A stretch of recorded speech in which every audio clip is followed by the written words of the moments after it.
Aujourd'hui, maman est morte. Ou peut-être hier, je ne sais pas. J'ai reçu un télégramme de l'asile, mère décédée, enterrement demain, sentiment distingué. Cela ne veut rien dire. C'était peut-être hier. L'asile de vieillards est à Marengo, à 80 kilomètres d'Alger. Je prendrai l'autobus à 2 heures et j'arriverai dans l'après-midi. Ainsi je pourrai veiller et je rentrerai demain soir. J'ai demandé 2 jours de congé à mon patron, et il ne pouvait pas me les refuser avec une excuse pareille. Mais il n'avait pas l'air content. Je lui ai même dit « c'était pas de ma faute ». Il n'a pas répondu.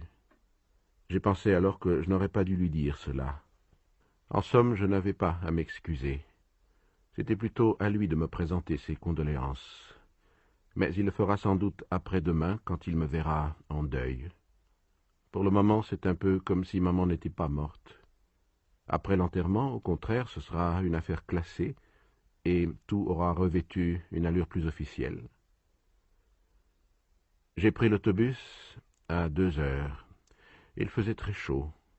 J'ai mangé au restaurant chez Céleste, comme d'habitude. Ils avaient tous beaucoup de peine pour moi, et Céleste m'a dit « on n'a qu'une mère ». Quand je suis parti, ils m'ont accompagné à la porte. J'étais un peu étourdi parce qu'il a fallu que je monte chez Emmanuel pour lui emprunter une cravate noire et un brassard. Il a perdu son oncle il y a quelques mois. J'ai couru pour ne pas manquer le départ. Cette hâte, cette course, c'est à cause de tout cela sans doute, ajouté au chaos, à l'odeur d'essence, à la réverbération de la route et du ciel, que je me suis assoupi. J'ai dormi pendant presque tout le trajet. Et quand je me suis réveillé, j'étais tassé contre un militaire qui m'a souri et qui m'a demandé si je venais de loin. J'ai dit oui, pour n'avoir plus à parler. L'asile est à 2 kilomètres du village. J'ai fait le chemin à pied. J'ai voulu voir maman tout de suite. Mais le concierge m'a dit qu'il fallait que je rencontre le directeur. Comme il était occupé, j'ai attendu un peu. Pendant tout ce temps, le concierge a parlé, et ensuite j'ai vu le directeur. Il m'a reçu dans son bureau. C'est un petit vieux avec la Légion d'honneur. Il m'a regardé de ses yeux clairs. Puis il m'a serré la main qu'il a gardée si longtemps que je ne savais trop comment la retirer. Il a consulté un dossier, il m'a dit « Madame Meursault est entrée ici il y a 3 ans. Vous étiez son seul soutien. » J'ai cru qu'il me reprochait quelque chose, et j'ai commencé à lui expliquer, mais il m'a interrompu. « Vous n'avez pas à vous justifier, mon cher enfant. J'ai lu le dossier de votre mère. Vous ne pouviez subvenir à ses besoins. Il lui fallait une garde. Vos salaires sont modestes, et tout compte fait, elle était plus heureuse ici. » J'ai dit « Oui, monsieur le directeur. » Et il a ajouté « Vous savez, elle avait des amis, des gens de son âge. Elle pouvait partager avec eux des intérêts qui sont d'un autre temps. Vous êtes jeune et elle devait s'ennuyer avec vous. » C'était vrai. Quand elle était à la maison, maman passait son temps à me suivre des yeux en silence. Dans les premiers jours où elle était à l'asile, elle pleurait souvent, mais c'était à cause de l'habitude. Au bout de quelques mois, elle aurait pleuré si on l'avait retirée de l'asile, toujours à cause de l'habitude. C'est un peu pour cela que, dans la dernière année, je n'y suis presque plus allé. Et aussi parce que cela me prenait mon dimanche, sans compter l'effort pour aller à l'autobus, prendre des tickets et faire 2 heures de route. Le directeur m'a encore parlé, mais je ne l'écoutais presque plus. Puis il m'a dit « Je suppose que vous voulez voir votre mère. » Je me suis levé sans rien dire, il m'a précédé vers la porte. Dans l'escalier, il m'a expliqué. Nous l'avons transportée dans notre petite morgue, pour ne pas impressionner les autres. Chaque fois qu'un pensionnaire meurt, les autres sont nerveux pendant 2 ou 3 jours, et ça rend le service difficile. Nous avons traversé une cour où il y avait beaucoup de vieillards, bavardant par petits groupes. Ils se taisaient quand nous passions, et derrière nous les conversations reprenaient. On aurait dit un jacassement assourdi de perruches. À la porte d'un petit bâtiment, le directeur m'a quitté. « Je vous laisse, monsieur Meursault. Je suis à votre disposition, dans mon bureau. En principe, l'enterrement est fixé à 10 heures du matin. Nous avons pensé que vous pourrez ainsi veiller la disparue. Un dernier mot. Votre mère a, paraît-il, exprimé souvent à ses compagnons le désir d'être enterrée religieusement. J'ai pris sur moi de faire le nécessaire, mais je voulais vous en informer. Je l'ai remercié. Maman, sans être athée, n'avait jamais pensé de son vivant à la religion. Je suis entré. C'était une salle très claire, blanchie à la chaux et recouverte d'une verrière. Elle était meublée de chaises et de chevalets en forme de X. Deux d'entre eux, au centre, supportaient une bière recouverte de son couvercle. On voyait seulement des vis brillantes, à peine enfoncées, se détacher sur les planches passées au brou de noix. Près de la bière, il y avait une infirmière arabe en sarrau blanc, un foulard de couleur vive sur la tête. À ce moment, le concierge est entré derrière mon dos. Il avait dû courir. Il a bégayé un peu en la couverte, mais je dois dévisser la bière pour que vous puissiez la voir. Il s'approchait de la bière quand je l'ai arrêté. Il m'a dit « Vous ne voulez pas ?» J'ai répondu « Non ». Il s'est interrompu et j'étais gêné parce que je sentais que je n'aurais pas dû dire cela.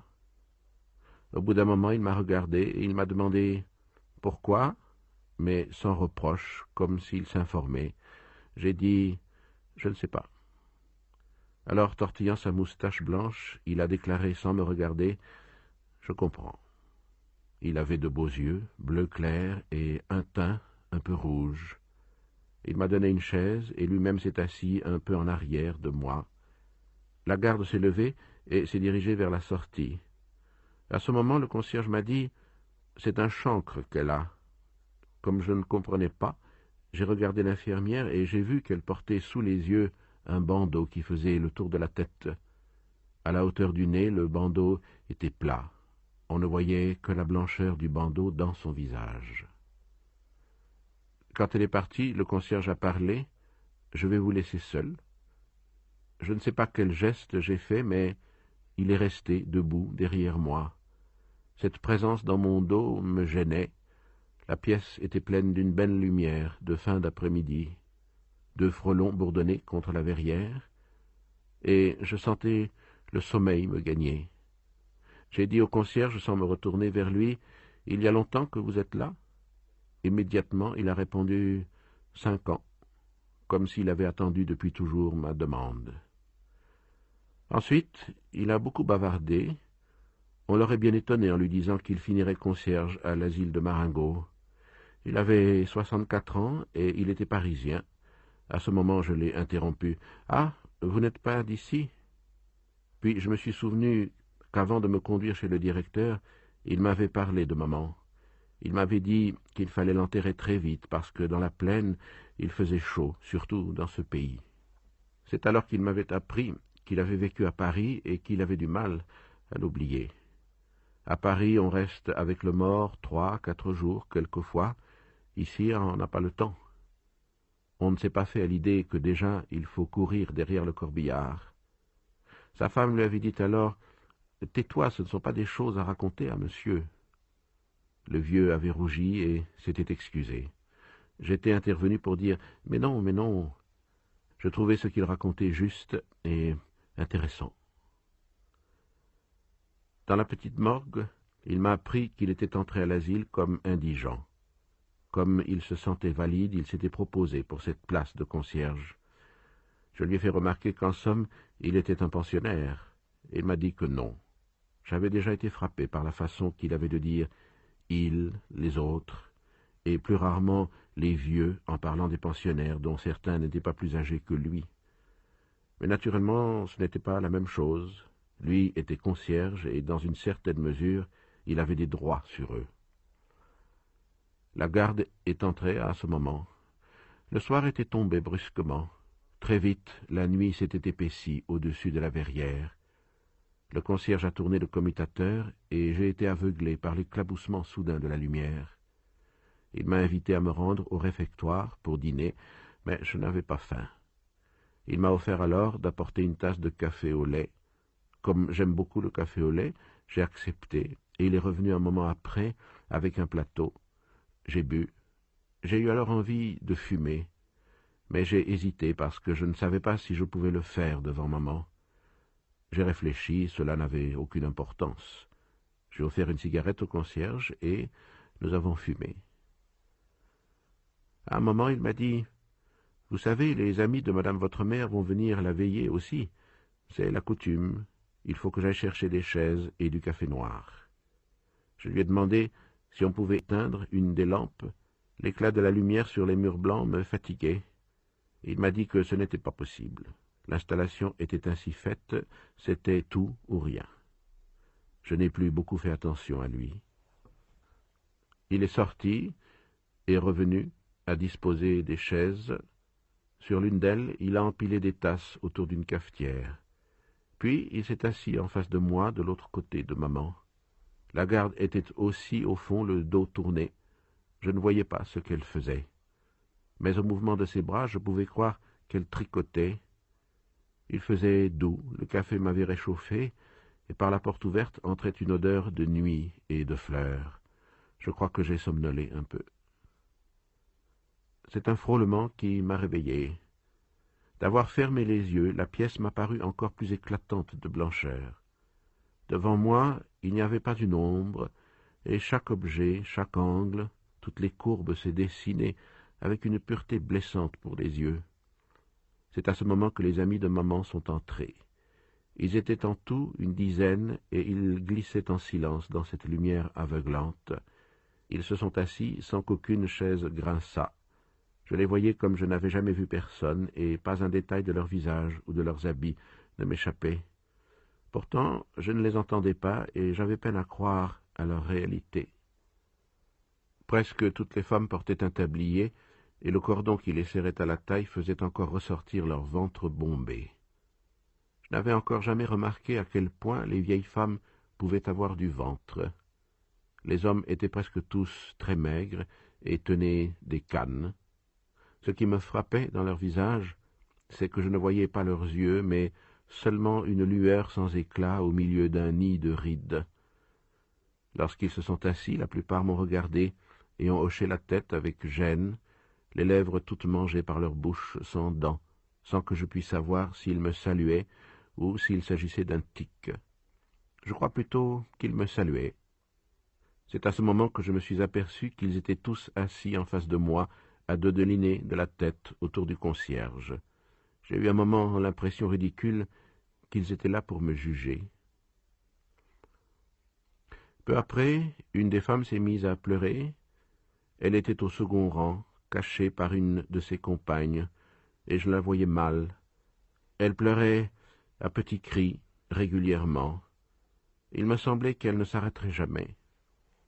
Les autres avaient l'air de ne pas l'entendre. Ils étaient affaissés, mornes et silencieux. Ils regardaient la bière, ou leur canne, ou n'importe quoi, mais ils ne regardaient que cela. La femme pleurait toujours. J'étais très étonné parce que je ne la connaissais pas. J'aurais voulu ne plus l'entendre. Pourtant, je n'osais pas le lui dire. Le concierge s'est penché vers elle, lui a parlé, mais elle a secoué la tête, a bredouillé quelque chose, et a continué de pleurer avec la même régularité. Le concierge est venu alors de mon côté, il s'est assis près de moi. Après un assez long moment, il m'a renseigné sans me regarder. Elle était très liée avec madame votre mère. Elle dit que c'était sa seule amie ici et que maintenant, elle n'a plus personne. Nous sommes restés un long moment ainsi. Les soupirs et les sanglots de la femme se faisaient plus rares. Elle reniflait beaucoup. Elle s'est tue, enfin. Je n'avais plus sommeil, mais j'étais fatigué et les reins me faisaient mal.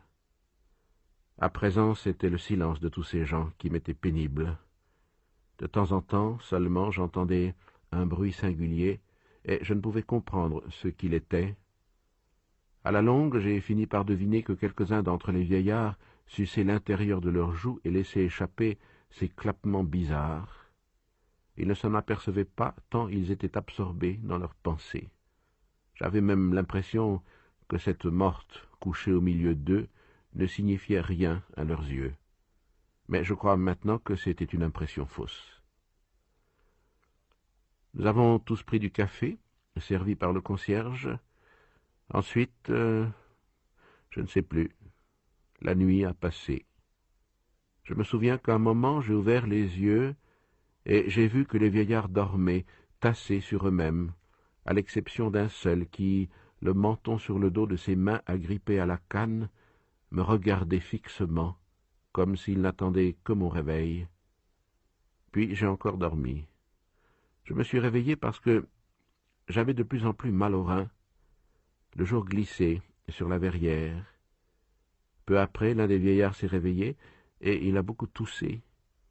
Il crachait dans un grand mouchoir à carreaux, et chacun de ses crachats était comme un arrachement. Il a réveillé les autres et le concierge a dit qu'ils devraient partir. Ils se sont levés. Cette veille incommode leur avait fait des visages de cendre. En sortant, à mon grand étonnement, ils m'ont tous serré la main, comme si cette nuit où nous n'avions pas échangé un mot avait accru notre intimité. J'étais fatigué. Le concierge m'a conduit chez lui et j'ai pu faire un peu de toilette. J'ai encore pris du café au lait, qui était très bon. Quand je suis sorti, le jour était complètement levé. Au-dessus des collines qui séparent Marengo de la mer, le ciel était plein de rougeur, et le vent qui passait au-dessus d'elle apportait ici une odeur de sel. C'était une belle journée qui se préparait. Il y avait longtemps que je n'étais allé à la campagne, et je sentais quel plaisir j'aurais pris à me promener s'il n'y avait pas eu maman. Mais j'ai attendu dans la cour, sous un platane. Je respirais l'odeur de la terre fraîche et je n'avais plus sommeil. J'ai pensé aux collègues du bureau. À 7 heures, ils se levaient pour aller au travail. Pour moi, c'était toujours l'heure la plus difficile. J'ai encore réfléchi un peu à ces choses, mais j'ai été distrait par une cloche qui sonnait à l'intérieur des bâtiments. Il y a eu du remue-ménage derrière les fenêtres, puis tout s'est calmé. Le soleil était monté un peu plus dans le ciel, il commençait à chauffer mes pieds. Le concierge a traversé la cour et m'a dit que le directeur me demandait. Je suis allé dans son bureau. Il m'a fait signer un certain nombre de pièces. J'ai vu qu'il était habillé de noir avec un pantalon rayé. Il a pris le téléphone en main et il m'a interpellé. « Les employés des pompes funèbres sont là depuis un moment. Je vais leur demander de venir fermer la bière. Voulez-vous auparavant voir votre mère une dernière fois ?» J'ai dit non. Il a ordonné dans le téléphone, en baissant la voix, « Figeac, dites aux hommes qu'ils peuvent aller. » Ensuite, il m'a dit qu'il assisterait à l'enterrement et je l'ai remercié. Il s'est assis derrière son bureau, il a croisé ses petites jambes. Il m'a averti que moi et lui serions seuls avec l'infirmière de service. En principe, les pensionnaires ne devaient pas assister aux enterrements. Il les laissait seulement veiller. C'est une question d'humanité, a-t-il remarqué. Mais en l'espèce, il avait accordé l'autorisation de suivre le convoi à un vieil ami de maman, Thomas Pérez. Ici, le directeur a souri. Il m'a dit « Vous comprenez, c'est un sentiment un peu puéril, mais lui et votre mère ne se quittaient guère. À l'asile, on les plaisantait, on disait à Pérez « C'est votre fiancé ». Lui riait. Ça leur faisait plaisir. Et le fait est que la mort de Madame Meursault l'a beaucoup affecté. Je n'ai pas cru devoir lui refuser l'autorisation, mais sur le conseil du médecin visiteur, je lui ai interdit la veillée d'hier. Nous sommes restés silencieux assez longtemps.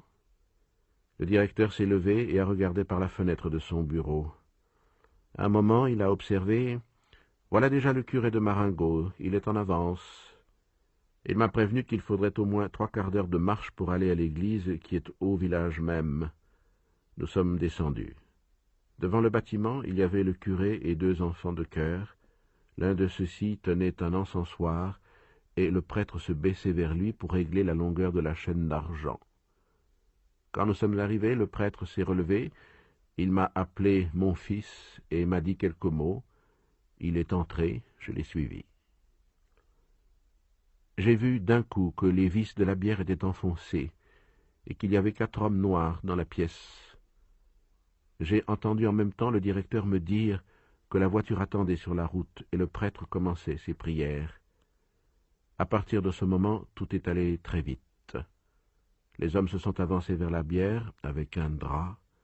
Le prêtre, ses suivants, le directeur et moi-même sommes sortis. Devant la porte, il y avait une dame que je ne connaissais pas. « Monsieur Meursault », a dit le directeur.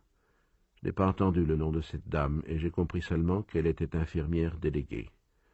Elle a incliné, sans un sourire, son visage osseux et long. Puis nous nous sommes rangés pour laisser passer le corps. Nous avons suivi les porteurs et nous sommes sortis de l'asile. Devant la porte, il y avait la voiture. Vernie, oblongue et brillante, elle faisait penser à un plumier. À côté d'elle, il y avait l'ordonnateur, petit homme aux habits ridicules, et un vieillard à l'allure empruntée. J'ai compris que c'était M. Pérez. Il avait un feutre mou à la calotte ronde et aux ailes larges. Il l'a ôté quand la bière a passé la porte. Un costume dont le pantalon tire-bouchonné sur les souliers et un nœud d'étoffe noire trop petit pour sa chemise à grand col blanc. Ses lèvres tremblaient au-dessous d'un nez truffé de points noirs. Ses cheveux blancs, assez fins, laissaient passer de curieuses oreilles ballantes et mal ourlées, dont la couleur rouge sang dans ce visage blafard me frappa. L'ordonnateur nous donna nos places, le curé marchait en avant, puis la voiture. Autour d'elle, les 4 hommes. Derrière, le directeur, moi-même, et fermant la marche, l'infirmière déléguée et M. Pérez. Le ciel était déjà plein de soleil. Il commençait à peser sur la terre et la chaleur augmentait rapidement. Je ne sais pas pourquoi nous avons attendu assez longtemps avant de nous mettre en marche. J'avais chaud sous mes vêtements sombres. Le petit vieux, qui s'était recouvert, a de nouveau ôté son chapeau. Je m'étais un peu tourné de son côté, et je le regardais lorsque le directeur m'a parlé de lui. Il m'a dit que souvent ma mère et M. Pérez allaient se promener le soir jusqu'au village, accompagnés d'une infirmière. Je regardais la campagne autour de moi, à travers les lignes de cyprès qui menaient aux collines près du ciel, cette terre rousse et verte, ces maisons rares et bien dessinées. Je comprenais maman. Le soir, dans ce pays, devait être comme une trêve mélancolique. Aujourd'hui, le soleil débordant qui faisait tressaillir le paysage le rendait inhumain et déprimant. Nous nous sommes mis en marche. C'est à ce moment que je me suis aperçu que Pérez claudiquait légèrement. La voiture, peu à peu, prenait de la vitesse, et le vieillard perdait du terrain. L'un des hommes qui entourait la voiture s'était laissé dépasser aussi et marchait maintenant à mon niveau. J'étais surpris de la rapidité avec laquelle le soleil montait dans le ciel. Je me suis aperçu qu'il y avait déjà longtemps que la campagne bourdonnait du chant des insectes et de crépitements d'herbes. La sueur coulait sur mes joues. Comme je n'avais pas de chapeau, je m'éventais avec mon mouchoir. L'employé des pompes funèbres m'a dit alors quelque chose que je n'ai pas entendu. En même temps, il s'essuyait le crâne avec un mouchoir qu'il tenait dans sa main gauche, la main droite soulevant le bord de sa casquette. Je lui ai dit « Comment ?» Il a répété en montrant le ciel « Ça tape ?» J'ai dit « Oui ». Un peu après, il m'a demandé « C'est votre mère qui est là ?» J'ai encore dit « Oui ». Elle était vieille ? J'ai répondu comme ça, parce que je ne savais pas le chiffre exact. Ensuite, il s'est tu. Je me suis retourné et j'ai vu le vieux Pérez à une 50aine de mètres derrière nous. Il se hâtait en balançant son feutre à bout de bras. J'ai regardé aussi le directeur. Il marchait avec beaucoup de dignité, sans un geste inutile. Quelques gouttes de sueur perlaient sur son front, mais il ne les essuyait pas. Il me semblait que le convoi marchait un peu plus vite. Autour de moi, c'était toujours la même campagne lumineuse, gorgée de soleil. L'éclat du ciel était insoutenable. À un moment donné, nous sommes passés sur une partie de la route qui avait été récemment refaite. Le soleil avait fait éclater le goudron. Les pieds y enfonçaient et laissaient ouverte sa pulpe brillante. Au-dessus de la voiture, le chapeau du cocher en cuir bouilli semblait avoir été pétri dans cette boue noire. J'étais un peu perdu entre le ciel bleu et blanc et la monotonie de ses couleurs, noir gluant du goudron ouvert, noir terne des habits, noir laqué de la voiture. Tout cela, le soleil, l'odeur de cuir et de crottin de la voiture, celle du vernis et celle de l'encens, la fatigue d'une nuit d'insomnie me troublaient le regard et les idées. Je me suis retourné une fois de plus. Pérez m'apparut très loin, perdu dans une nuée de chaleur, puis je ne l'ai plus aperçu. Je l'ai cherché du regard et j'ai vu qu'il avait quitté la route et pris à travers champs. J'ai constaté aussi que devant moi la route tournait. J'ai compris que Pérez, qui connaissait le pays, coupait au plus court pour nous rattraper. Au tournant, il nous avait rejoints. Puis nous l'avons perdu. Il a repris encore à travers champs et comme cela plusieurs fois. Moi, je sentais le sang qui me battait aux tempes. Tout s'est passé ensuite avec tant de précipitation, de certitude et de naturel que je ne me souviens plus de rien. Une chose seulement. À l'entrée du village, l'infirmière déléguée m'a parlé. Elle avait une voix singulière qui n'allait pas avec son visage, une voix mélodieuse et tremblante. Elle m'a dit « Si on va doucement, on risque une insolation, mais si on va trop vite, on est en transpiration et dans l'église on attrape un chaud et froid. » Elle avait raison. Il n'y avait pas d'issue. J'ai encore gardé quelques images de cette journée. Par exemple, le visage de Pérez quand, pour la dernière fois, il nous a rejoints près du village. De grosses larmes d'énervement et de peine ruisselaient sur ses joues. Mais, à cause des rides, elles ne s'écoulaient pas. Elles s'étalaient, se rejoignaient et formaient un vernis d'eau sur ce visage détruit. Il y a eu encore l'église et les villageois sur les trottoirs, les géraniums rouges sur les tombes du cimetière, l'évanouissement de Pérez, on eût dit un pantin disloqué, la terre couleur de sang qui roulait sur la bière de maman, la chair blanche des racines qui s'y mêlaient, encore du monde, des voix, le village, l'attente devant un café, l'incessant ronflement du moteur, et ma joie quand l'autobus est entré dans le nid de lumière d'Alger et que j'ai pensé que j'allais me coucher et dormir pendant 12 heures. En me réveillant, j'ai compris pourquoi mon patron avait l'air mécontent quand je lui ai demandé mes 2 jours de congé. C'est aujourd'hui samedi. Je l'avais pour ainsi dire oublié, mais en me levant, cette idée m'est venue. Mon patron, tout naturellement, a pensé que j'aurais ainsi 4 jours de vacances avec mon dimanche, et cela ne pouvait pas lui faire plaisir. Mais d'une part, ce n'était pas de ma faute si on a enterré maman hier au lieu d'aujourd'hui, et d'autre part, j'aurais eu mon samedi et mon dimanche de toute façon. Bien entendu, cela ne m'empêche pas de comprendre tout de même mon patron. J'ai eu de la peine à me lever parce que j'étais fatigué de ma journée d'hier. Pendant que je me rasais, je me suis demandé ce que j'allais faire, et j'ai décidé d'aller me baigner. J'ai pris le tram pour aller à l'établissement de bains du port. Là, j'ai plongé dans la Passe. Il y avait beaucoup de jeunes gens. J'ai retrouvé dans l'eau Marie Cardona, une ancienne dactylo de mon bureau, dont j'avais eu envie à l'époque, elle aussi, je crois. Mais elle est partie peu après, et nous n'avons pas eu le temps. Je l'ai aidée à monter sur une bouée, et dans ce mouvement, j'ai effleuré ses seins. J'étais encore dans l'eau, quand elle était déjà à plat ventre sur la bouée. Elle s'est retournée vers moi, elle avait les cheveux dans les yeux, et elle riait. Je me suis hissé à côté d'elle sur la bouée, et il faisait bon. Et comme en plaisantant, j'ai laissé aller ma tête en arrière, et je l'ai posée sur son ventre. Elle n'a rien dit, et je suis resté ainsi. J'avais tout le ciel dans les yeux, et il était bleu et doré. Sous ma nuque, je sentais le ventre de Marie battre doucement. Nous sommes restés longtemps sur la bouée, à moitié endormis.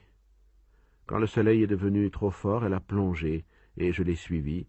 Je l'ai rattrapée, j'ai passé ma main autour de sa taille, et nous avons nagé ensemble. Elle riait toujours. Sur le quai, pendant que nous nous séchions, elle m'a dit « Je suis plus brune que vous ». J'ai demandé si elle voulait venir au cinéma le soir. Elle a encore ri, elle m'a dit qu'elle avait envie de voir un film avec Fernandel. Quand nous nous sommes rhabillés, elle a eu l'air très surprise de me voir avec une cravate noire, et elle m'a demandé si j'étais en deuil.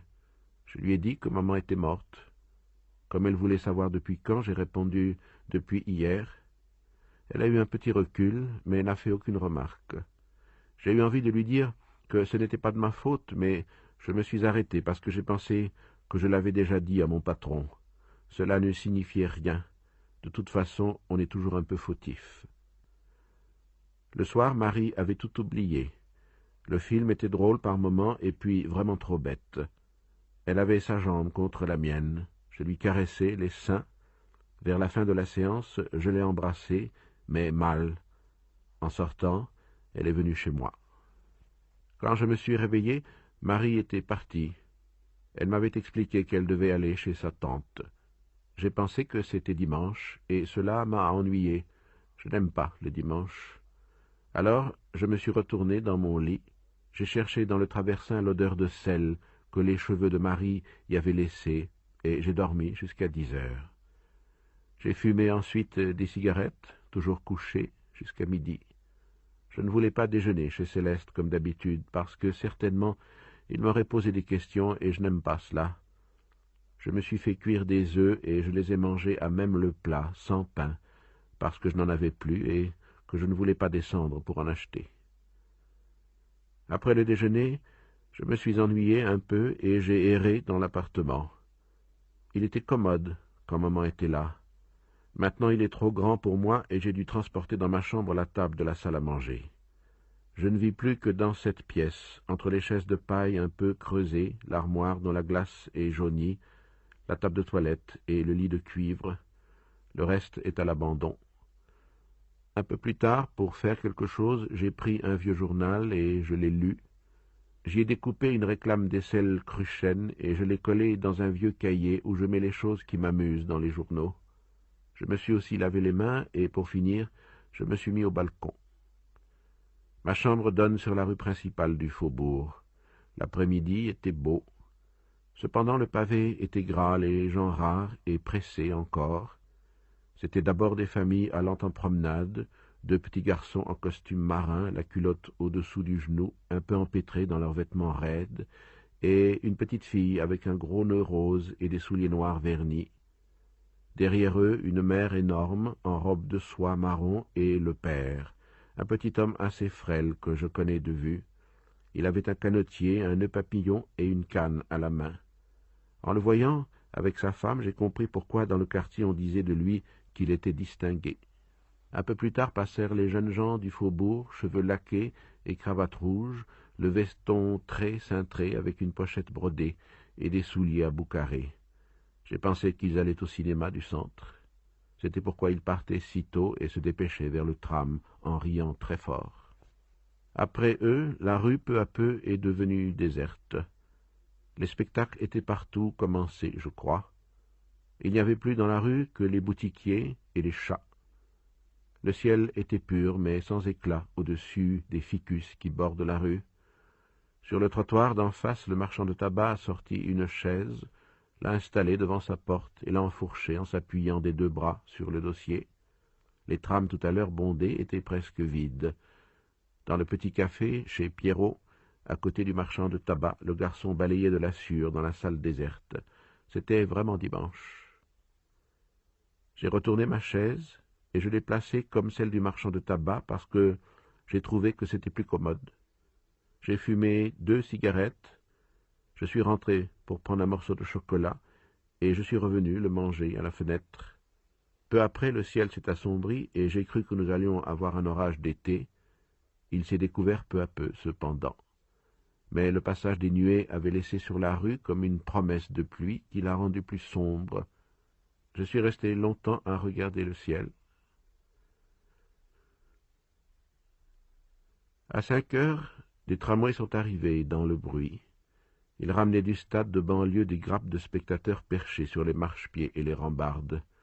Les tramways suivants ont ramené les joueurs que j'ai reconnus à leurs petites valises. Ils hurlaient et chantaient à plein poumon que leur club ne périrait pas. Plusieurs m'ont fait des signes. L'un m'a même crié « On les a eus !» Et j'ai fait « Oui » en secouant la tête. À partir de ce moment, les autos ont commencé à affluer.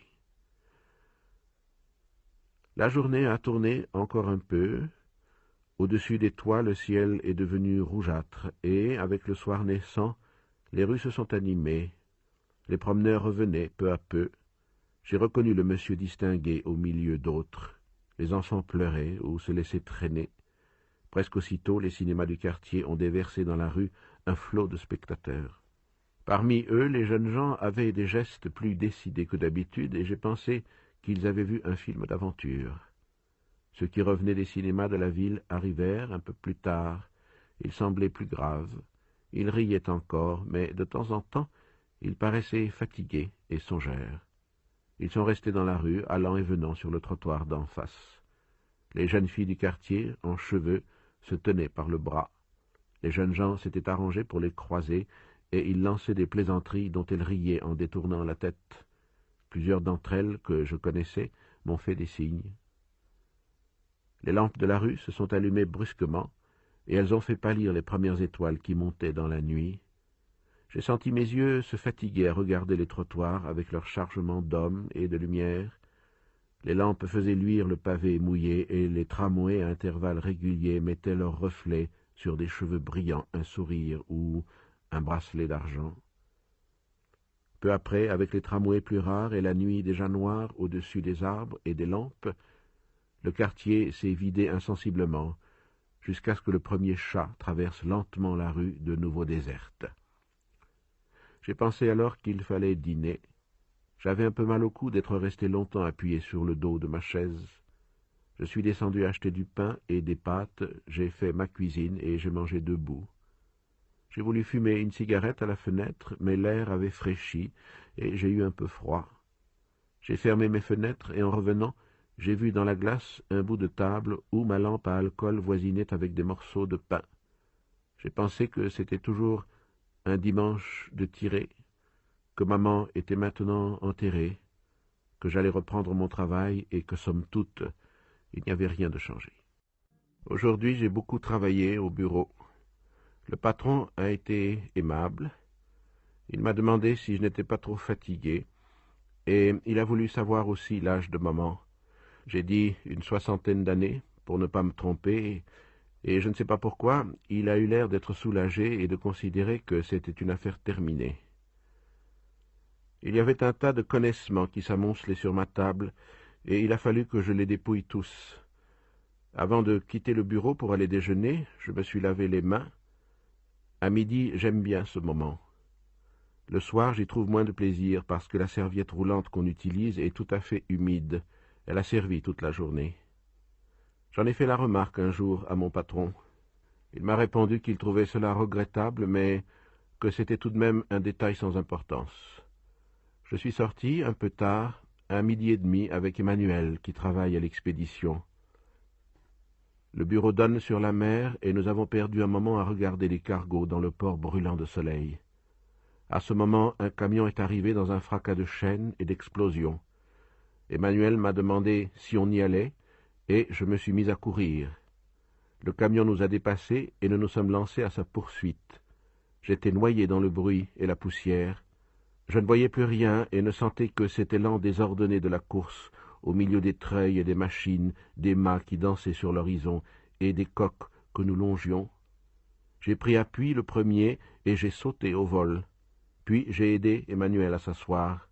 Nous étions hors de souffle. Le camion sautait sur les pavés inégaux du quai, au milieu de la poussière et du soleil. Emmanuel riait à perdre haleine. Nous sommes arrivés en nage chez Céleste.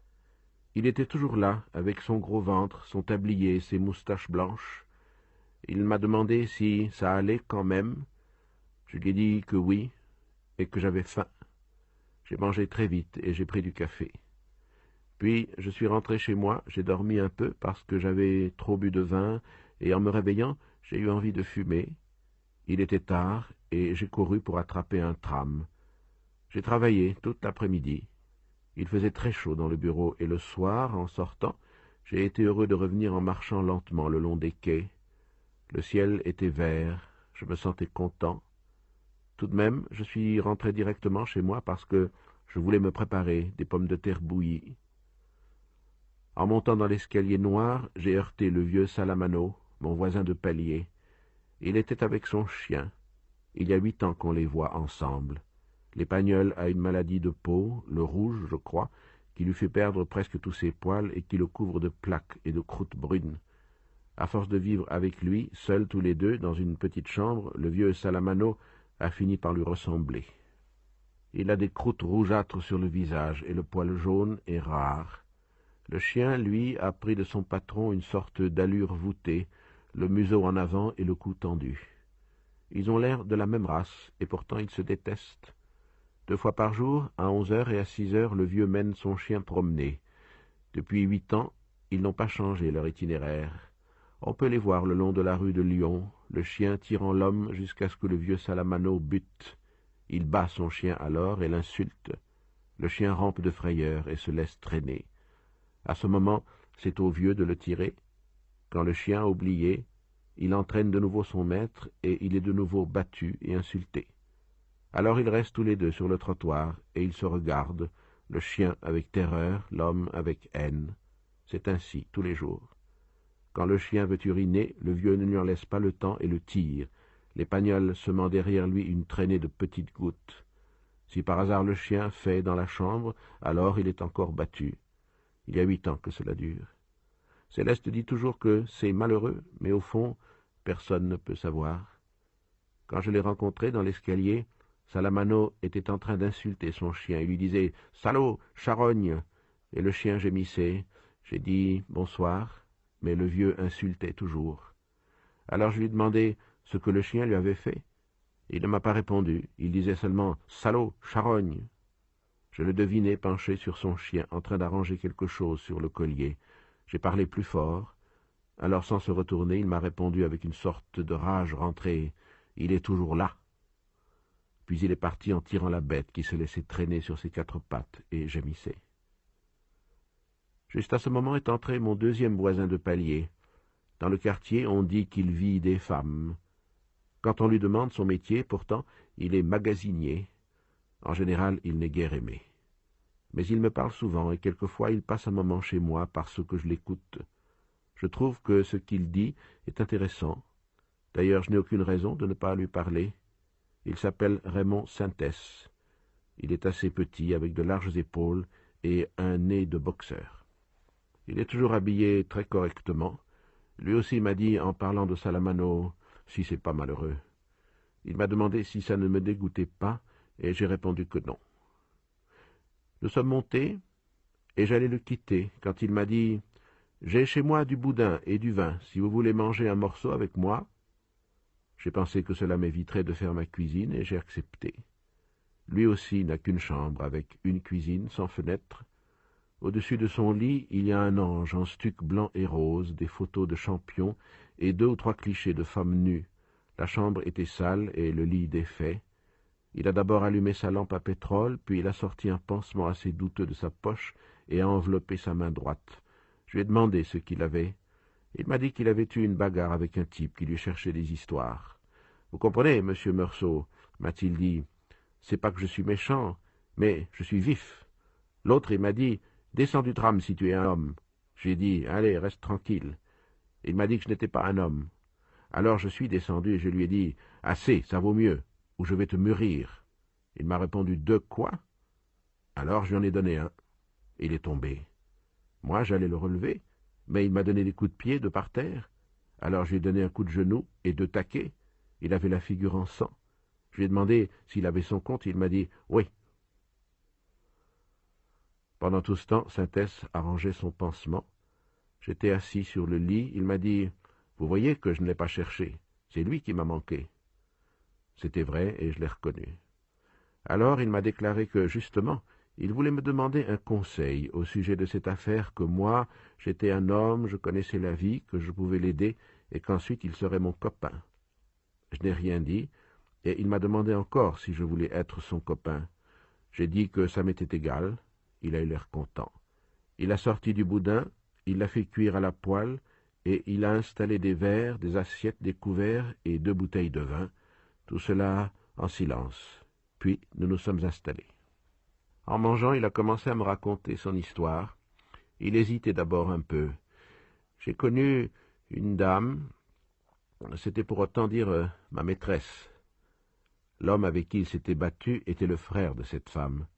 Il m'a dit qu'il l'avait entretenue.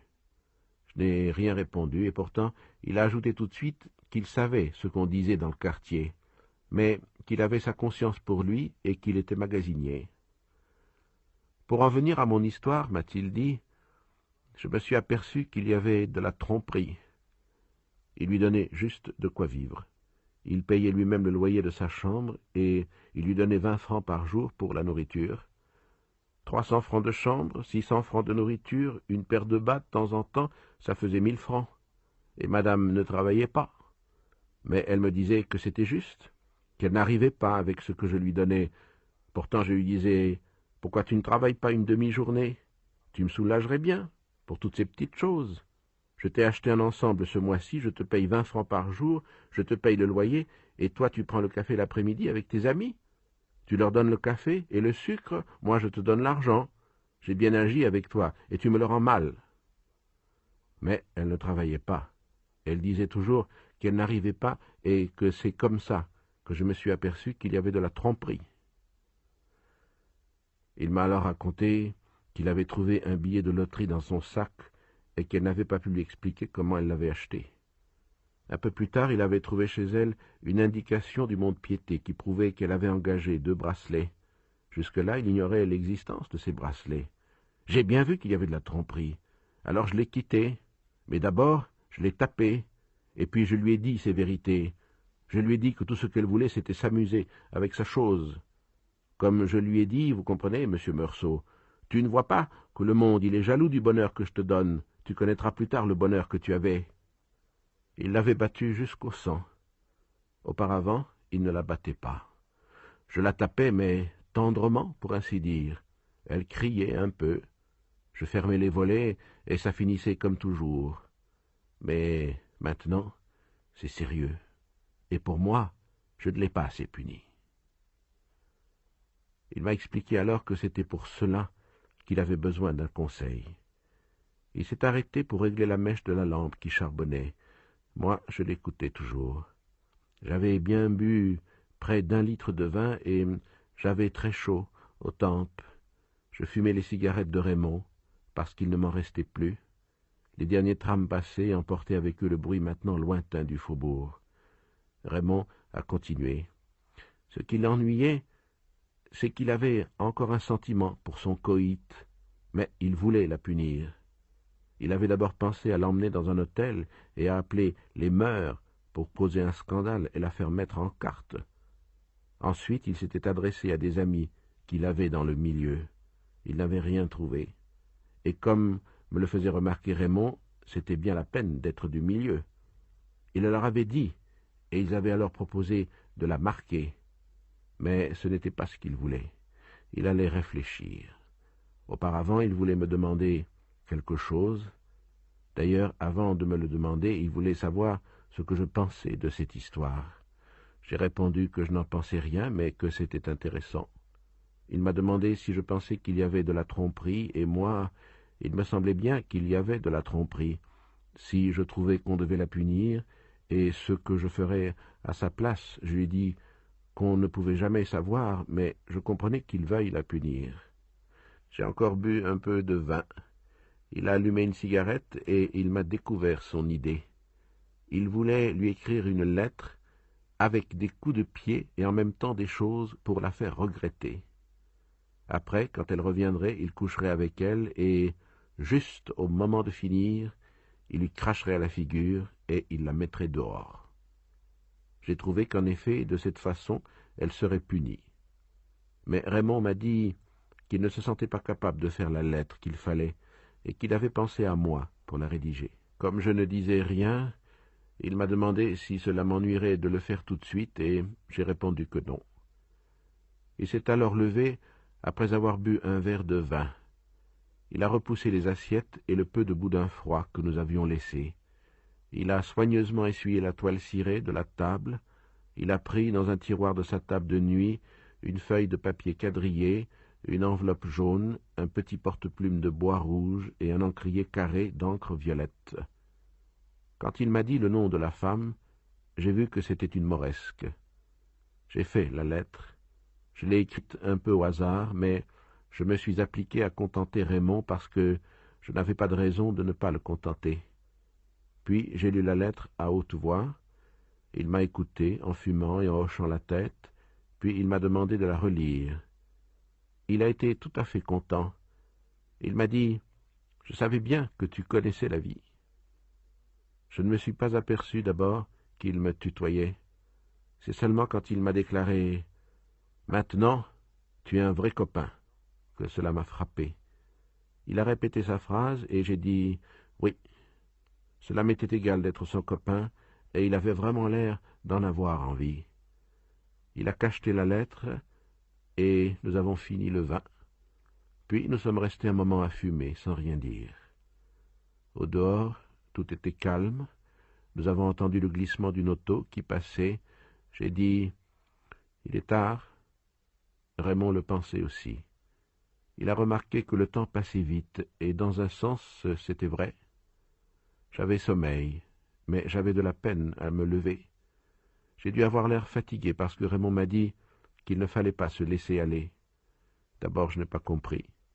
Il m'a expliqué alors qu'il avait appris la mort de maman, mais que c'était une chose qui devait arriver un jour ou l'autre. C'était aussi mon avis. Je me suis levé. Raymond m'a serré la main très fort et m'a dit qu'entre hommes, on se comprenait toujours.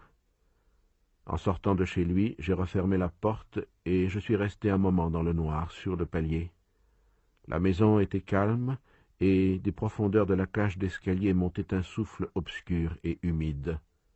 Je n'entendais que les coups de mon sang qui bourdonnaient à mes oreilles. Je suis resté immobile, mais dans la chambre du vieux Salamano, le chien a gémi sourdement. J'ai bien travaillé toute la semaine. Raymond est venu et m'a dit qu'il avait envoyé la lettre. Je suis allé au cinéma 2 fois avec Emmanuel qui ne comprend pas toujours ce qui se passe sur l'écran. Il faut alors lui donner des explications. Hier c'était samedi et Marie est venue, comme nous en étions convenus. J'ai eu très envie d'elle, parce qu'elle avait une belle robe à raies rouges et blanches et des sandales de cuir. On devinait ses seins durs et le brin du soleil lui faisait un visage de fleurs. Nous avons pris un autobus et nous sommes allés à quelques kilomètres d'Alger sur une plage resserrée entre des rochers et bordée de roseaux du côté de la terre. Le soleil de 4 heures n'était pas trop chaud, mais l'eau était tiède, avec de petites vagues longues et paresseuses.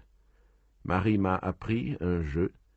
Il fallait, en nageant, boire à la crête des vagues, accumuler dans sa bouche toute l'écume et se mettre ensuite sur le dos pour la projeter contre le ciel. Cela faisait alors une dentelle mousseuse qui disparaissait dans l'air ou me retombait en pluie tiède sur le visage. Mais au bout de quelque temps, j'avais la bouche brûlée par l'amertume du sel. Marie m'a rejoint alors et s'est collée à moi dans l'eau. Elle a mis sa bouche contre la mienne. Sa langue rafraîchissait mes lèvres et nous nous sommes roulés dans les vagues pendant un moment. Quand nous nous sommes rhabillés sur la plage, Marie me regardait avec des yeux brillants. Je l'ai embrassée. À partir de ce moment, nous n'avons plus parlé. Je l'ai tenue contre moi, et nous avons été pressés de trouver un autobus, de rentrer, d'aller chez moi et de nous jeter sur mon lit. J'avais laissé ma fenêtre ouverte, et c'était bon de sentir la nuit d'été couler sur nos corps bruns. Ce matin, Marie est restée, et je lui ai dit que nous déjeunerions ensemble. Je suis descendu pour acheter de la viande. En remontant, j'ai entendu une voix de femme dans la chambre de Raymond. Un peu après, le vieux Salamano a grondé son chien. Nous avons entendu un bruit de semelles et de griffes sur les marches en bois de l'escalier, et puis, salaud, charogne, ils sont sortis dans la rue. J'ai raconté à Marie l'histoire du vieux, et elle a ri. Elle avait un de mes pyjamas dont elle avait retroussé les manches. Quand elle a ri, j'ai eu encore envie d'elle. Un moment après, elle m'a demandé si je l'aimais. Je lui ai répondu que cela ne voulait rien dire, mais qu'il me semblait que non. Elle a eu l'air triste. Mais en préparant le déjeuner, et à propos de rien, elle a encore ri de telle façon que je l'ai embrassée. C'est à ce moment que les bruits d'une dispute ont éclaté chez Raymond. On a d'abord entendu une voix aiguë de femme, et puis Raymond qui disait « Tu m'as manqué, je vais t'apprendre à me manquer ». Quelques bruits sourds, et la femme a hurlé, mais de si terrible façon qu'immédiatement le palier s'est empli de monde. Marie et moi, nous sommes sortis aussi. La femme criait toujours et Raymond frappait toujours. Marie m'a dit que c'était terrible, et je n'ai rien répondu. Elle m'a demandé d'aller chercher un agent, mais je lui ai dit que je n'aimais pas les agents. Pourtant, il en est arrivé un avec le locataire du deuxième, qui est plombier. Il a frappé à la porte, et on n'a plus rien entendu. Il a frappé plus fort, et au bout d'un moment, la femme a pleuré, et Raymond a ouvert. Il avait une cigarette à la bouche, et l'air doucereux. La fille s'est précipitée à la porte et a déclaré à l'agent que Raymond l'avait frappé. « Ton nom » a dit l'agent. Raymond a répondu. « Enlève ta cigarette de la bouche quand tu me parles » a dit l'agent. Raymond a hésité, m'a regardé et a tiré sur sa cigarette. À ce moment, l'agent l'a giflé à toute volée d'une claque épaisse et lourde, en pleine joue. La cigarette est tombée quelques mètres plus loin. Raymond a changé de visage, mais il n'a rien dit sur le moment. Et puis il a demandé d'une voix humble s'il pouvait ramasser son mégot.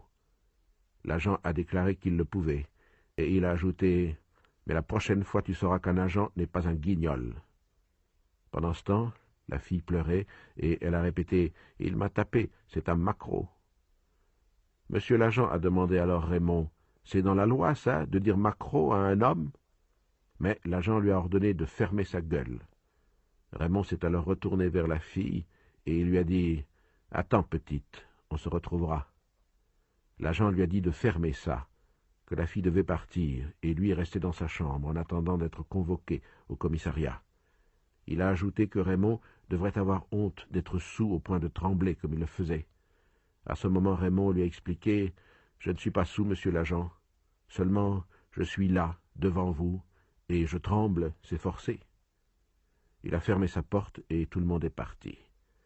Marie et moi, nous avons fini de préparer le déjeuner, mais elle n'avait pas faim. J'ai presque tout mangé. Elle est partie à 1h et j'ai dormi un peu. Vers 3h, on a frappé à ma porte et Raymond est entré. Je suis resté couché. Il s'est assis sur le bord de mon lit. Il est resté un moment sans parler et je lui ai demandé comment son affaire s'était passée. Il m'a raconté qu'il avait fait ce qu'il voulait, mais qu'elle lui avait donné une gifle et qu'alors il l'avait battu. Pour le reste, je l'avais vu. J'ai dit qu'il me semblait que maintenant elle était punie et qu'il devait être content. C'était aussi son avis, et il a observé que l'agent avait beau faire, et il ne changerait rien au coup qu'elle avait reçu. Il a ajouté qu'il connaissait bien les agents, et qu'il savait comment il fallait s'y prendre avec eux. Il m'a demandé alors si j'avais attendu qu'il réponde à la gifle de l'agent. J'ai répondu que je n'attendais rien du tout, et que d'ailleurs je n'aimais pas les agents. Raymond a eu l'air très content. Il m'a demandé si je voulais sortir avec lui. Je me suis levé et j'ai commencé à me peigner. Et il m'a dit qu'il fallait que je lui serve de témoin. Moi, cela m'est égal, mais je ne savais pas ce que je devais dire. Selon Raymond, il suffisait de déclarer que la fille lui avait manqué. J'ai accepté de lui servir de témoin. Nous sommes sortis et Raymond m'a offert une fine. Puis il a voulu faire une partie de billard et j'ai perdu de justesse. Il voulait ensuite aller au bordel, mais j'ai dit non parce que je n'aime pas ça.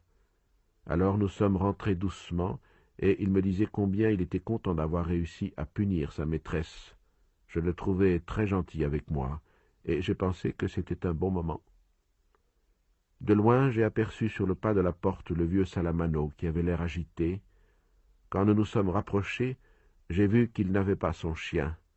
Il regardait de tous les côtés, tournait sur lui-même, tentait de percer le noir du couloir, marmonnait des mots sans suite et recommençait à fouiller la rue de ses petits yeux rouges. Quand Raymond lui a demandé ce qu'il avait, il n'a pas répondu tout de suite. J'ai vaguement entendu qu'il murmurait « Salaud, charogne !» et il continuait à s'agiter. Je lui ai demandé où était son chien. Il m'a répondu brusquement qu'il était parti. Et puis tout d'un coup, il a parlé avec volubilité. Je l'ai emmené au champ de manœuvre, comme d'habitude. Il y avait du monde autour des baraques foraines. Je me suis arrêté pour regarder le roi de l'évasion, et quand j'ai voulu repartir, il n'était plus là. Bien sûr, il y a longtemps que je voulais lui acheter un collier moins grand, mais je n'aurais jamais cru que cette charogne pourrait partir comme ça. Raymond lui a expliqué alors que le chien avait pu s'égarer, qu'il allait revenir. Il lui a cité des exemples de chiens qui avaient fait des dizaines de kilomètres pour retrouver leur maître. Malgré cela, le vieux a eu l'air plus agité. « Mais ils me le prendront, vous comprenez ? Si encore quelqu'un le recueillait, mais ce n'est pas possible, il dégoûte tout le monde avec ses croûtes, les agents le prendront, c'est sûr. Je lui ai dit alors qu'il devait aller à la fourrière, et qu'on le lui rendrait moyennant le paiement de quelques droits. Il m'a demandé si ces droits étaient élevés, je ne savais pas. Alors il s'est mis en colère. Donner de l'argent pour cette charogne? Ah, ben, il peut bien crever. Et il s'est mis à l'insulter. Raymond a ri et a pénétré dans la maison. Je l'ai suivi, et nous nous sommes quittés sur le palier de l'étage. Un moment après, j'ai entendu le pas du vieux, et il a frappé à ma porte. Quand j'ai ouvert, il est resté un moment sur le seuil, et il m'a dit « Excusez-moi, excusez-moi ». Je l'ai invité à entrer, mais il n'a pas voulu. Il regardait la pointe de ses souliers, et ses mains croûteuses tremblaient. Sans me faire face, il m'a demandé « Ils ne vont pas me le prendre? Dites, monsieur Meursault, ils vont me le rendre? Ou qu'est-ce que je vais devenir ?» Je lui ai dit que la fourrière gardait les chiens 3 jours à la disposition de leur propriétaire et qu'ensuite elle en faisait ce que bon lui semblait. Il m'a regardé en silence, puis il m'a dit « Bonsoir ». Il a fermé sa porte et je l'ai entendu aller et venir. Son lit a craqué, et au bizarre petit bruit qui a traversé la cloison, j'ai compris qu'il pleurait. Je ne sais pas pourquoi, j'ai pensé un moment. Mais il fallait que je me lève tôt le lendemain. Je n'avais pas faim, et je me suis couché sans dîner. Raymond m'a téléphoné au bureau. Il m'a dit qu'un de ses amis, il lui avait parlé de moi, m'invitait à passer la journée de dimanche dans son cabanon près d'Alger. J'ai répondu que je le voulais bien, mais que j'avais promis ma journée à une amie. Raymond m'a tout de suite déclaré qu'il l'invitait aussi. La femme de son ami serait très contente de ne pas être seule au milieu d'un groupe d'hommes. J'ai voulu raccrocher tout de suite parce que je sais que le patron n'aime pas qu'on nous téléphone de la ville. Mais Raymond m'a demandé d'attendre, et il m'a dit qu'il aurait pu me transmettre cette invitation le soir, mais qu'il voulait m'avertir d'autre chose. Il avait été suivi toute la journée par un groupe d'Arabes parmi lesquels se trouvait le frère de son ancienne maîtresse. « Si tu le vois près de la maison ce soir en rentrant, avertis-moi. » J'ai dit que c'était entendu. Peu après, le patron m'a fait appeler, et sur le moment, j'ai été ennuyé parce que j'ai pensé qu'il allait me dire de moins téléphoner et de mieux travailler. Ce n'était pas cela du tout. Il m'a déclaré qu'il allait me parler d'un projet encore très vague. Il voulait seulement avoir mon avis sur la question. Il avait l'intention d'installer un bureau à Paris qui traiterait ses affaires sur la place et directement avec les grandes compagnies, et il voulait savoir si j'étais disposé à y aller. Cela me permettrait de vivre à Paris et aussi de voyager une partie de l'année. Vous êtes jeune, et il me semble que c'est une vie qui doit vous plaire. J'ai dit que oui, mais que dans le fond, ça m'était égal. Il m'a demandé alors si je n'étais pas intéressé par un changement de vie. J'ai répondu qu'on ne changeait jamais de vie, qu'en tout cas tout se valait, et que la mienne ici ne me déplaisait pas du tout. Il a eu l'air mécontent, m'a dit que je répondais toujours à côté, que je n'avais pas d'ambition et que cela était désastreux dans les affaires. Je suis retourné travailler alors. J'aurais préféré ne pas le mécontenter, mais je ne voyais pas de raison pour changer ma vie. En y réfléchissant bien, je n'étais pas malheureux. Quand j'étais étudiant, j'avais beaucoup d'ambition de ce genre, mais quand j'ai dû abandonner mes études, j'ai très vite compris que tout cela était sans importance réelle. Le soir, Marie est venue me chercher et m'a demandé si je voulais me marier avec elle. J'ai dit que cela m'était égal et que nous pourrions le faire si elle le voulait. Elle a voulu savoir alors si je l'aimais. J'ai répondu, comme je l'avais déjà fait une fois, que cela ne signifiait rien, mais que sans doute je ne l'aimais pas. « Pourquoi m'épouser alors ?» a-t-elle dit. Je lui ai expliqué que cela n'avait aucune importance, et que si elle le désirait, nous pouvions nous marier. D'ailleurs, c'était elle qui le demandait, et moi je me contentais de dire oui. Elle a observé alors que le mariage était une chose grave. J'ai répondu non. Elle s'est tue un moment, et elle m'a regardé en silence. Puis, elle a parlé. Elle voulait simplement savoir si j'aurais accepté la même proposition venant d'une autre femme, à qui je serais attaché de la même façon, J'ai dit naturellement. Elle s'est demandé alors si elle m'aimait, et moi je ne pouvais rien savoir sur ce point. Après un autre moment de silence, elle a murmuré que j'étais bizarre, qu'elle m'aimait sans doute à cause de cela, mais que peut-être un jour je la dégoûterais pour les mêmes raisons. Comme je me taisais, n'ayant rien à ajouter, elle m'a pris le bras en souriant, et elle a déclaré qu'elle voulait se marier avec moi. J'ai répondu que nous le ferions dès qu'elle le voudrait. Je lui ai parlé alors de la proposition du patron, et Marie m'a dit qu'elle aimerait connaître Paris. Je lui ai appris que j'y avais vécu dans un temps, et elle m'a demandé comment c'était.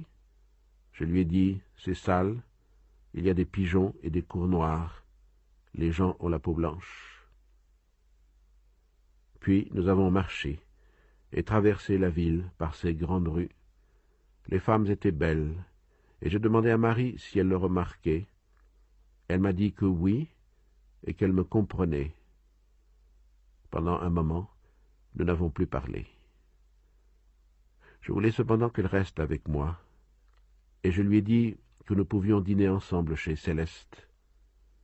Elle en avait bien envie, mais elle avait à faire. Nous étions près de chez moi, et je lui ai dit au revoir. Elle m'a regardé. « Tu ne veux pas savoir ce que j'ai à faire ?» Je voulais bien le savoir, mais je n'y avais pas pensé. Et c'est ce qu'elle avait l'air de me reprocher. Alors, devant mon air empêtré, elle a encore ri, et elle a eu vers moi un mouvement de tout le corps pour me tendre sa bouche. J'ai dîné chez Céleste. J'avais déjà commencé à manger lorsqu'il est entré une bizarre petite femme qui m'a demandé si elle pouvait s'asseoir à ma table. Naturellement, elle le pouvait. Elle avait des gestes saccadés et des yeux brillants dans une petite figure de pomme.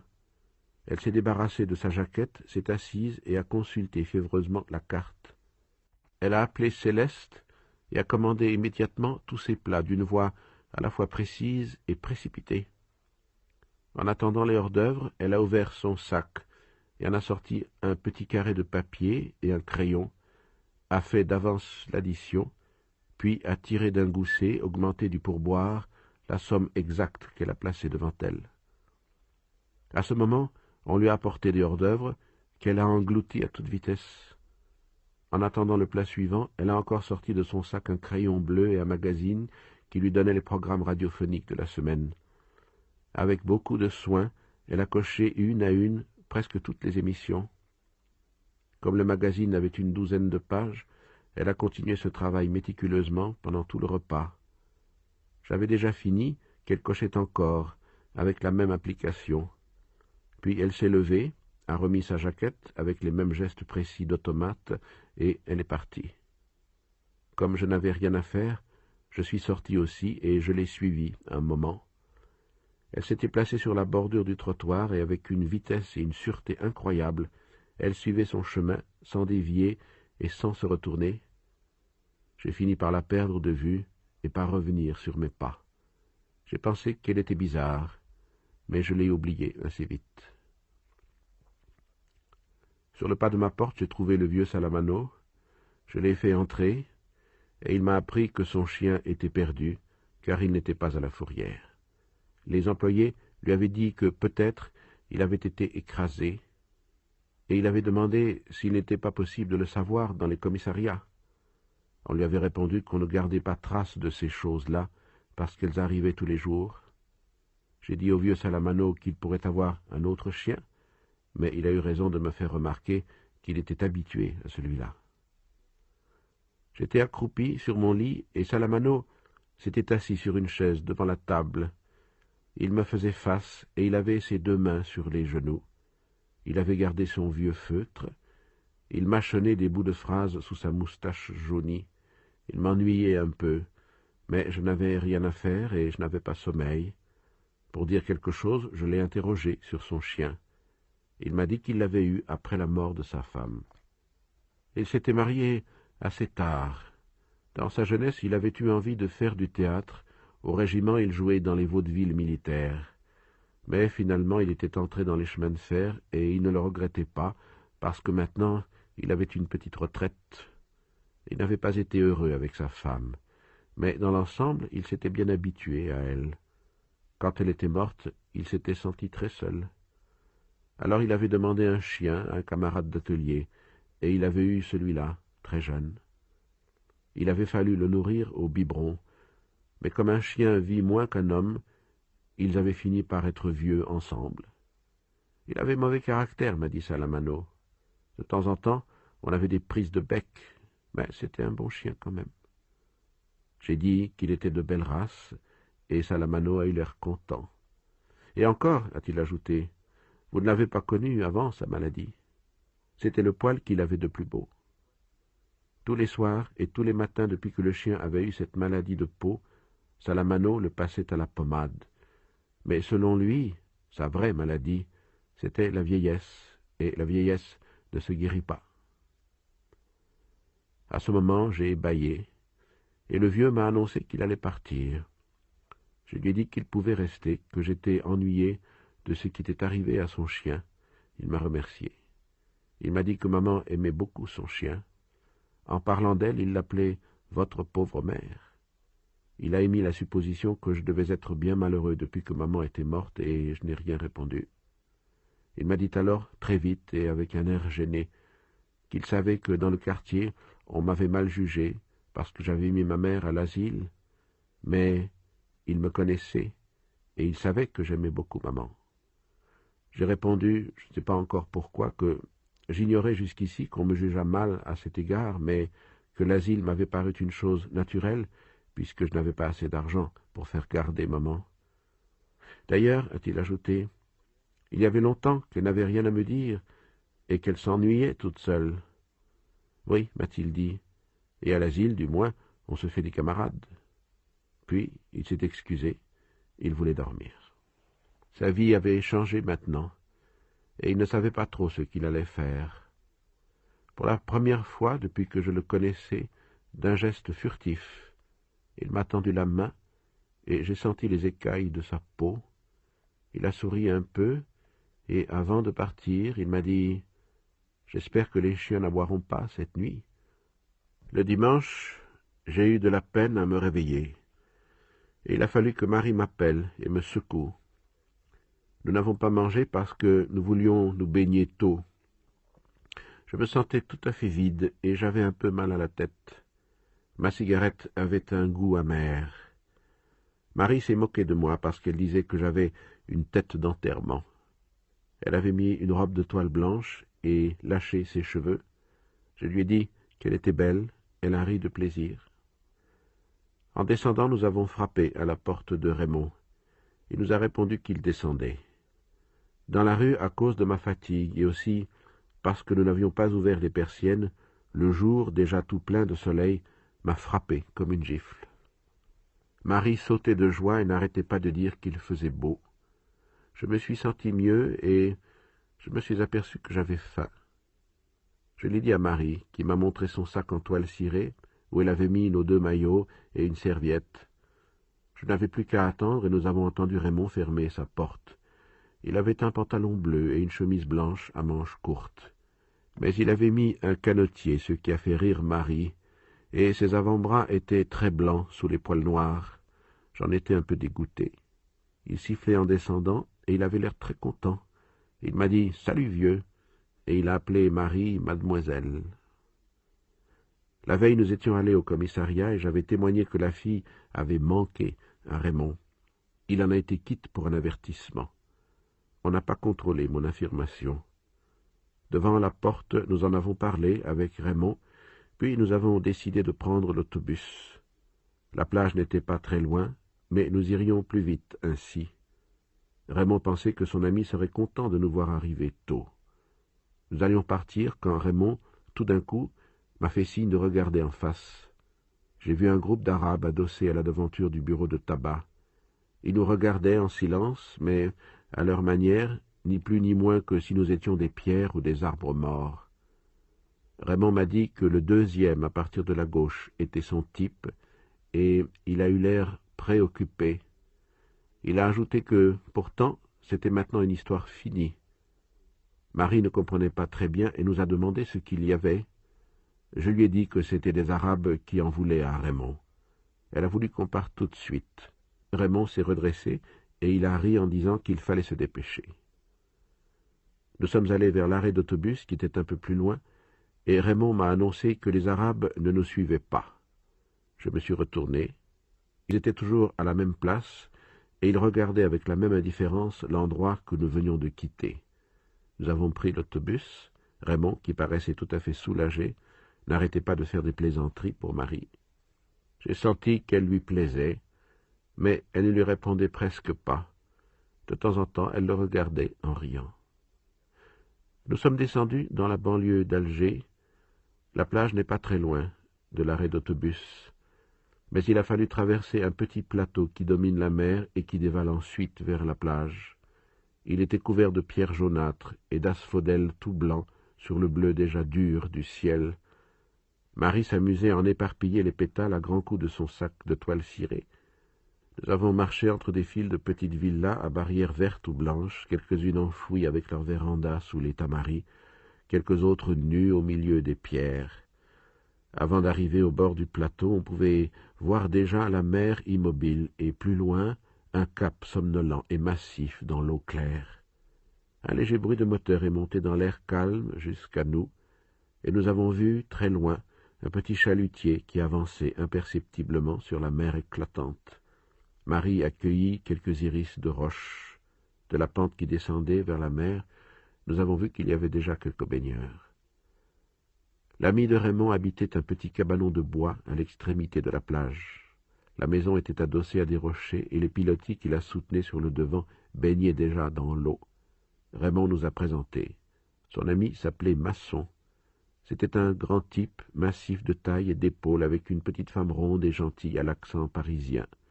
Il nous a dit tout de suite de nous mettre à l'aise et qu'il y avait une friture de poisson qu'il avait pêchée le matin même. Je lui ai dit combien je trouvais sa maison jolie. Il m'a appris qu'il venait y passer le samedi et le dimanche et tous ses jours de congé. Avec ma femme, on s'entend bien, a-t-il ajouté. Justement, sa femme riait avec Marie. Pour la première fois peut-être, j'ai pensé vraiment que j'allais me marier. Masson voulait se baigner, mais sa femme et Raymond ne voulaient pas venir. Nous sommes descendus tous les trois, et Marie s'est immédiatement jetée dans l'eau. Masson et moi, nous avons attendu un peu. Lui parlait lentement, et j'ai remarqué qu'il avait l'habitude de compléter tout ce qu'il avançait par un « et je dirais plus », même quand au fond, il n'ajoutait rien au sens de sa phrase. À propos de Marie, il m'a dit « elle était patente, et je dirais plus, charmante ». Puis je n'ai plus fait attention à ce tic parce que j'étais occupé à éprouver que le soleil me faisait du bien. Le sable commençait à chauffer sous les pieds. J'ai retardé encore l'envie que j'avais de l'eau, mais j'ai fini par dire à Masson « On y va ?» J'ai plongé. Lui est entré dans l'eau doucement et s'est jeté quand il a perdu pied. Il nageait à la brasse et assez mal, de sorte que je l'ai laissé pour rejoindre Marie. L'eau était froide et j'étais content de nager. Avec Marie, nous nous sommes éloignés et nous nous sentions d'accord dans nos gestes et dans notre contentement. Au large, nous avons fait la planche et sur mon visage tourné vers le ciel, le soleil écartait les dernières voiles d'eau qui me coulaient dans la bouche. Nous avons vu que Masson regagnait la plage pour s'étendre au soleil. De loin, il paraissait énorme. Marie a voulu que nous nagions ensemble. Je me suis mis derrière elle pour la prendre par la taille, et elle avançait à la force des bras pendant que je l'aidais en battant des pieds. Le petit bruit de l'eau battue nous a suivis dans le matin jusqu'à ce que je me sente fatigué. Alors j'ai laissé Marie et je suis rentré en nageant régulièrement et en respirant bien. Sur la plage, je me suis étendu à plat ventre près de Masson et j'ai mis ma figure dans le sable. Je lui ai dit que c'était bon et il était de cet avis. Peu après, Marie est venue. Je me suis retourné pour la regarder avancer. Elle était toute visqueuse d'eau salée, et elle tenait ses cheveux en arrière. Elle s'est allongée flanc à flanc avec moi, et les deux chaleurs de son corps et du soleil m'ont un peu endormi. Marie m'a secoué et m'a dit que Masson était remonté chez lui, il fallait déjeuner. Je me suis levé tout de suite, parce que j'avais faim, mais Marie m'a dit que je ne l'avais pas embrassé depuis ce matin. C'était vrai, et pourtant j'en avais envie. « Viens dans l'eau, m'a-t-elle dit. Nous avons couru pour nous étaler dans les premières petites vagues. Nous avons fait quelques brasses, et elle s'est collée contre moi. J'ai senti ses jambes autour des miennes, et je l'ai désirée. Quand nous sommes revenus, Masson nous appelait déjà. J'ai dit que j'avais très faim, et il a déclaré tout de suite à sa femme que je lui plaisais. Le pain était bon, j'ai dévoré ma part de poisson. Il y avait ensuite de la viande et des pommes de terre frites. Nous mangions tous sans parler. Masson buvait souvent du vin et il me servait sans arrêt. Au café, j'avais la tête un peu lourde et j'ai fumé beaucoup. Masson, Raymond et moi, nous avons envisagé de passer ensemble le mois d'août à la plage, à frais communs. Marie nous a dit tout d'un coup, « Vous savez quelle heure il est ? Il est 11h30. » Nous étions tous étonnés, mais Masson a dit qu'on avait mangé très tôt et que c'était naturel parce que l'heure du déjeuner, c'était l'heure où l'on avait faim. Je ne sais pas pourquoi, cela a fait rire Marie. Je crois qu'elle avait un peu trop bu. Masson m'a demandé alors si je voulais me promener sur la plage avec lui. Ma femme fait toujours la sieste après le déjeuner. Moi, je n'aime pas ça. Il faut que je marche. Je lui dis toujours que c'est meilleur pour la santé. Mais après tout, c'est son droit. Marie a déclaré qu'elle resterait pour aider Madame Masson à faire la vaisselle. La petite Parisienne a dit que pour cela, il fallait mettre les hommes dehors. Nous sommes descendus tous les trois. Le soleil tombait presque d'aplomb sur le sable, et son éclat sur la mer était insoutenable.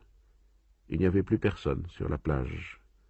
Dans les cabanons qui bordaient le plateau et qui surplombaient la mer, on entendait des bruits d'assiettes et de couverts. On respirait à peine dans la chaleur de pierre qui montait du sol. Pour commencer, Raymond et Masson parlaient de choses et de gens que je ne connaissais pas. J'ai compris qu'il y avait longtemps qu'ils se connaissaient et qu'ils avaient même vécu ensemble à un moment. Nous nous sommes dirigés vers l'eau et nous avons longé la mer. Quelquefois, une petite vague plus longue que l'autre venait mouiller nos souliers de toile. Je ne pensais à rien parce que j'étais à moitié endormi par ce soleil sur ma tête nue. À ce moment, Raymond a dit à Masson quelque chose que j'ai mal entendu, mais j'ai aperçu en même temps, tout au bout de la plage et très loin de nous, 2 Arabes en bleu de chauffe qui venaient dans notre direction. J'ai regardé Raymond et il m'a dit « C'est lui ». Nous avons continué à marcher. Masson a demandé comment ils avaient pu nous suivre jusque-là. J'ai pensé qu'ils avaient dû nous voir prendre l'autobus avec un sac de plage, mais je n'en ai rien dit. Les Arabes avançaient lentement, et ils étaient déjà beaucoup plus rapprochés. Nous n'avons pas changé notre allure, mais Raymond a dit « S'il y a de la bagarre, toi, Masson, tu prendras le deuxième. Moi, je me charge de mon type. Toi, Meursault, s'il en arrive un autre, il est pour toi. » J'ai dit « Oui. » Et Masson a mis ses mains dans les poches. Le sable surchauffé me semblait rouge maintenant. Nous avancions d'un pas égal vers les Arabes. La distance entre nous a diminué régulièrement. Quand nous avons été à quelques pas les uns des autres, les Arabes se sont arrêtés. Masson et moi, nous avons ralenti notre pas.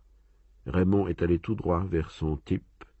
J'ai mal entendu ce qu'il lui a dit, mais l'autre a fait mine de lui donner un coup de tête.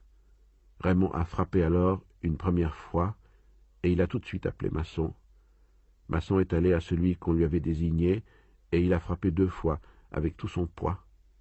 L'Arabe s'est aplati dans l'eau, la face contre le fond, et il est resté quelques secondes ainsi, des bulles crevant à la surface autour de sa tête.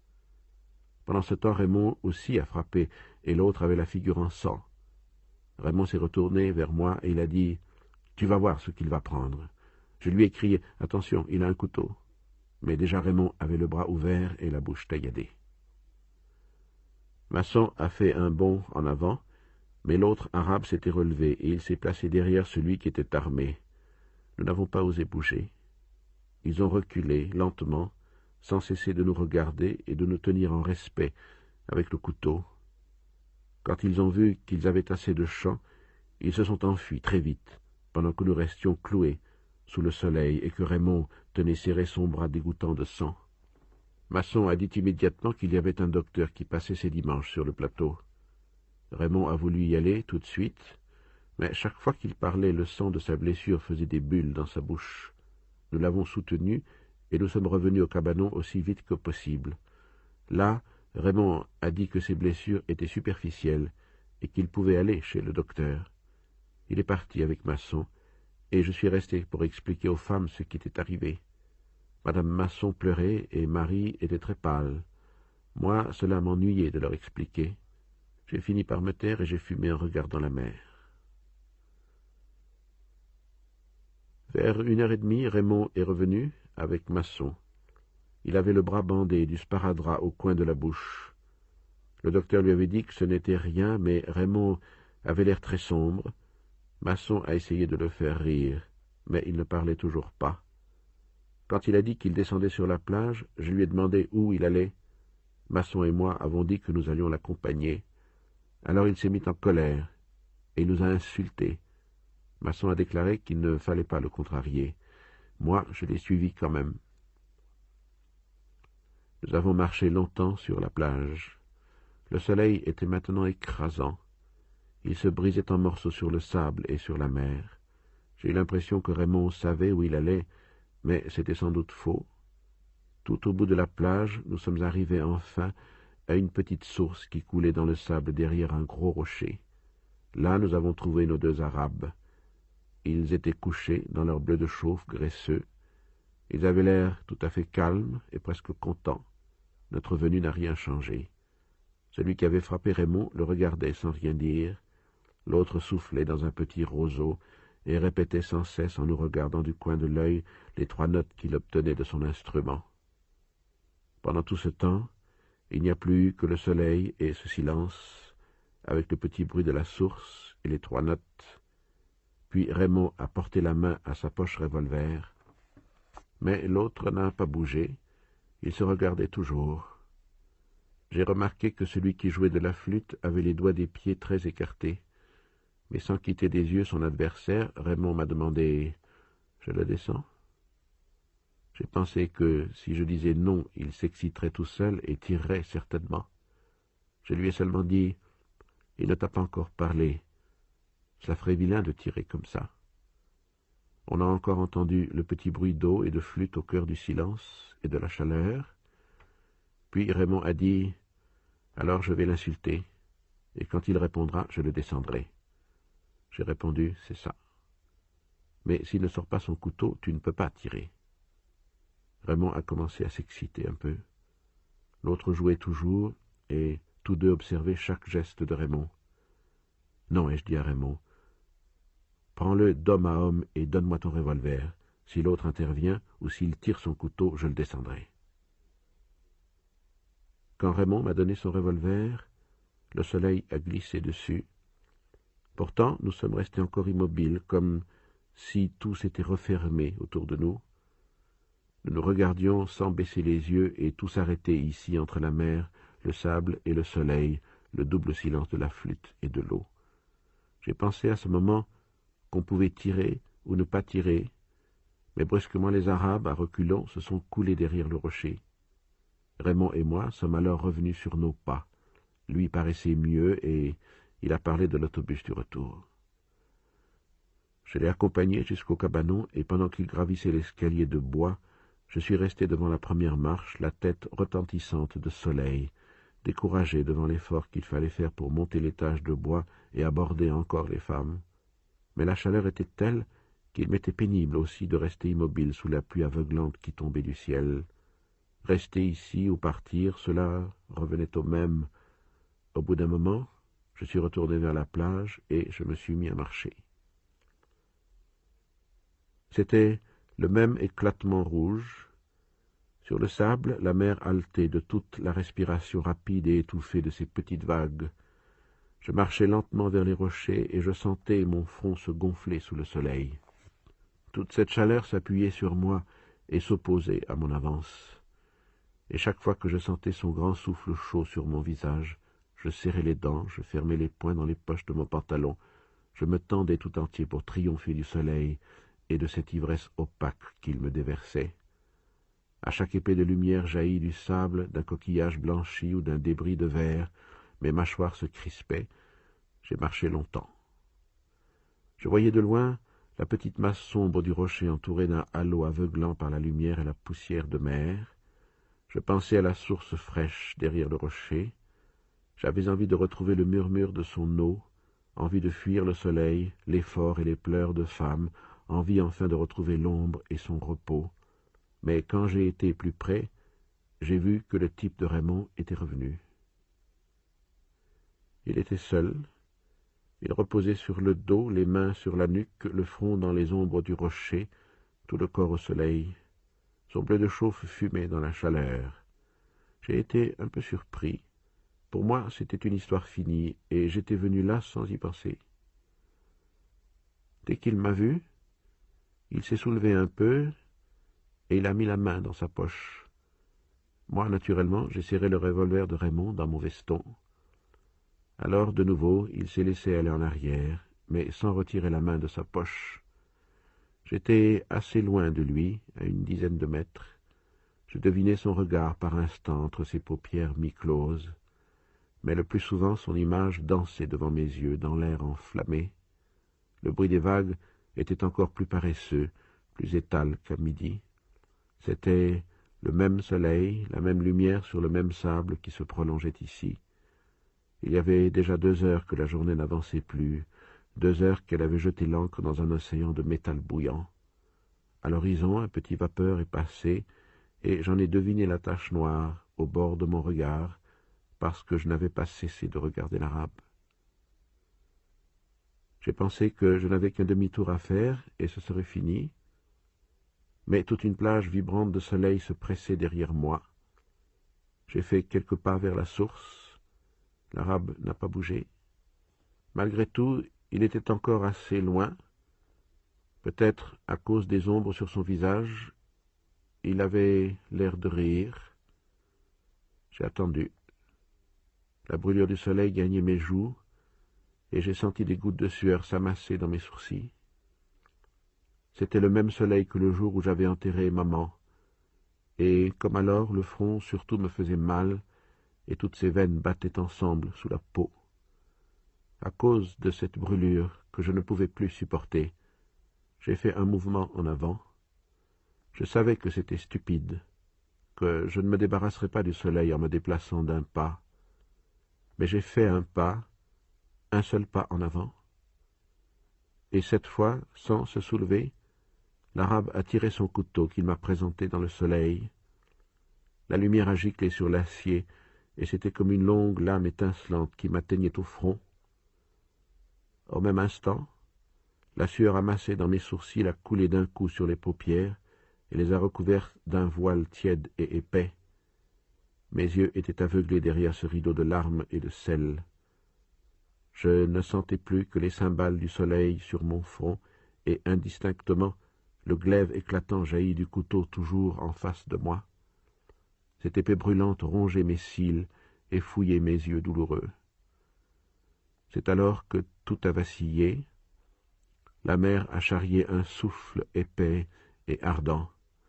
Il m'a semblé que le ciel s'ouvrait sur toute son étendue pour laisser pleuvoir du feu.